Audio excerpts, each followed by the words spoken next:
السلام علیکم. نوالو یو څو ورځې مخکې چې په خواجه سرا باندې حمله شوې وه، هغې کې ګلپاڼه خواجه سرا قتل شوې وه. چاحت خواجه سرا پکې زخمی شوی و. هغې کې چاحت خواجه سرا بیا د پاکستان د حکومت نه دا غوښتنه کړې وه په دې هسپتالونو کې یعنې زما علاج نه کېږي، باید چې دوی د خپل د هسپتال انتظامیه مضبوطه کړي.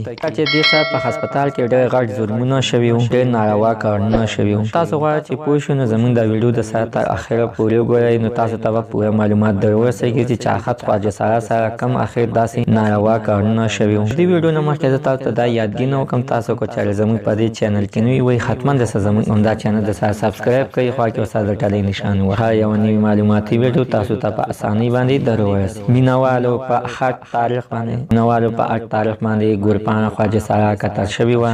هغه سره دویم ملګری چاحت خواجه سرا خو زخمي شوی و. خو د هغې د زخمي کېدلو نه بعد بیا ډېر زیات سخت ظلم سره په هسپتال کې شوی و. چاحت خواجه سرا په چغو باندې خپل تالو وچ کړو، خو د هغې چغو ته چا غوږ نه کېښودل، ځکه چې دوی ته د پاکستان کې ډېر سپک کتون کېږي، ځکه چې دا یو خواجه سرا دی، د دوی په حیا عزت باندې یعنې څه کار نشته. څنګه دی د الله بندګان دي او الله تعالی یې ساتي، خو ډېر کسان ورته سپک ګوري، خو دا نه سپک هم نه دي، ځکه چې د الله تعالی بندګانان دي. الله تعالی دې معاشرې ته راوستي دي. دوی سره آخر په هسپتال کې ولې داسې ناروا کارونه بیا کېږي چې دوی بیا سړیان په سوشل میډیا باندې چغې وهي. دوی ډېر مجبوره شي، ځکه دا که د وجې نه بیا چغې وهي چې یو قسم د دوی عزت نه کوي. باید چې د دوی عزت وکړی شي، ځکه چې دوی په پاکستان کې هغه بې ضایره خلک دي چې چاته څه ضرر نه رسي، د خلکو د خولې باندې خنداګانې راولي او په زړه کې ورته خوشحالۍ راولي.